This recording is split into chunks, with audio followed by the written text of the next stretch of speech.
Assalamualaikum warahmatullahi wabarakatuh. Salam sejahtera bagi kita semua. Semoga kita selalu ada dalam lindungan Allah Subhanahu wa taala.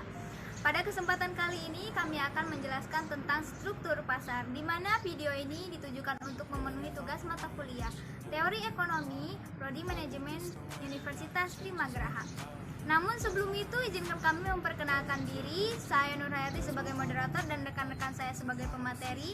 Di antaranya ada Luha Kotul Jamalah, Nur Lailatul Fadilah, dan Rosita. Baik, langsung saja ke pembahasan akan dijelaskan oleh rekan saya. Baik, di sini saya akan menjelaskan slide pertama. Ada pengertian pasar dan struktur pasar. Dibagi menjadi dua, pengertian pasar dan pengertian struktur pasar. Pengertian pasar adalah suatu tempat atau proses interaksi antara permintaan atau pembeli dan penawaran atau penjual dari suatu barang atau jasa tertentu, sehingga akhirnya dapat menetapkan harga keseimbangan atau harga pasar dan jumlah yang diperdagangkan. Kemudian ada pengertian struktur pasar. Struktur pasar secara umum adalah penggolongan produsen kepada beberapa bentuk pasar berdasarkan ciri-ciri seperti jenis produk yang dihasilkan, banyaknya perusahaan dalam industri, mudah tidaknya keluar atau masuk ke dalam industri, dan peranan iklan dalam kegiatan industri. Slide selanjutnya ada ciri-ciri pasar. Ciri-ciri dari pasar adalah sebagai berikut. 1. Adanya penjual dan pembeli, adanya jasa atau barang yang akan diperjualbelikan, adanya permintaan dan penawaran, adanya interaksi antara penjual dan pembeli, terjadi kesepakatan antara penjual dan pembeli. Kemudian fungsi pasar. 3 fungsi utama sebuah pasar adalah sebagai berikut. 1. Fungsi pembentukan harga. 2. Fungsi distribusi. 3. Fungsi promosi. Itu saja, slide selanjutnya akan dilanjutkan oleh rekan saya.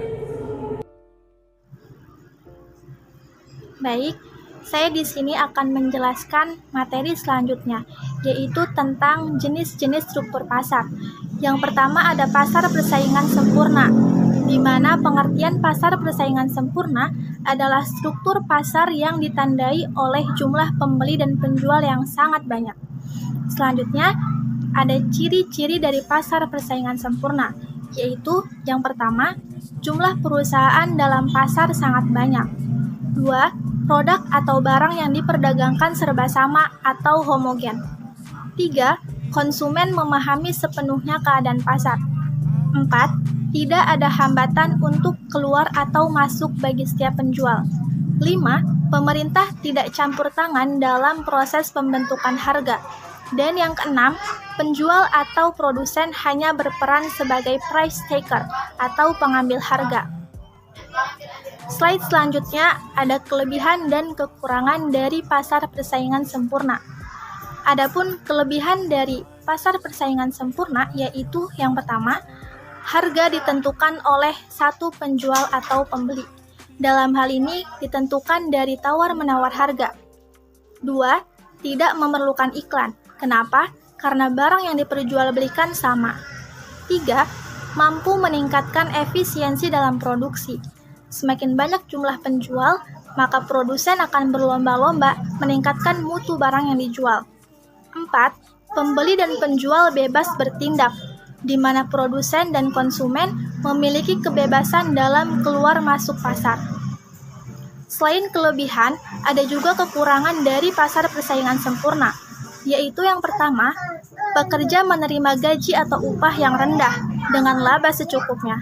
2. Tidak ada dana untuk penelitian dan pengembangan produk, jadi tidak berinovasi produknya. 3. Terbatasnya kebebasan memilih bagi pembeli karena barang yang dijual hanya satu.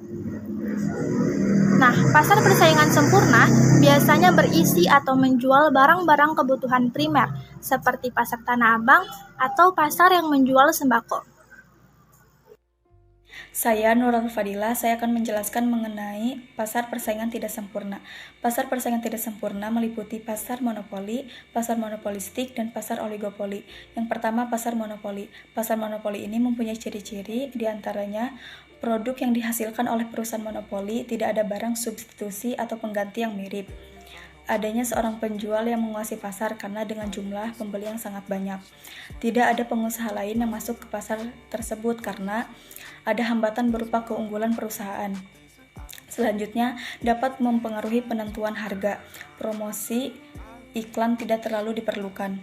Pemerintah ikut campur tangan dalam pengawasan penentuan harga. Selanjutnya, pasar monopolistik mempunyai ciri-ciri diantaranya: yang pertama, terdapat banyak penjual atau produsen yang berkecimpung di pasar. Yang kedua, barangnya bersifat berbeda corak. Yang ketiga, untuk memenangkan persaingan, penjual melakukan promosi atau iklan. Yang keempat, perusahaan-perusahaan dalam pasar monopolistik ini sangat mudah untuk masuk dan keluar dari industri. Yang kelima, perusahaan mempunyai sedikit kekuasaan mempengaruhi harga. Yang terakhir, pasar oligopoli. Pasar oligopoli ini mempunyai ciri-ciri, antaranya yaitu: yang pertama, terdapat beberapa penjual atau produsen yang menguasai pasar. Yang kedua, barang yang diperjualbelikan dapat homogen dan dapat pula berbeda corak, seperti air minuman aqua. Yang ketiga, adanya ketidaksempurnaan dan hambatan dalam mempengaruhi mengenai produk. Yang keempat, kekuasaan menentukan harga ada kalanya lemah dan ada kalanya sangat tangguh. Dan yang terakhir, perusahaan-perusahaan baru sangat susah untuk masuk ke pasar oligopoli ini. Baik, selanjutnya adalah pasar monopsoni. Struktur pasar monopsoni merupakan bentuk pasar yang dilihat dari segi permintaan atau pembelinya.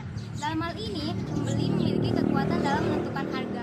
Dalam pengertian ini, pasar monopsoni adalah suatu bentuk interaksi antara permintaan dan penawaran di mana permintaannya atau pembeli hanya satu perusahaan.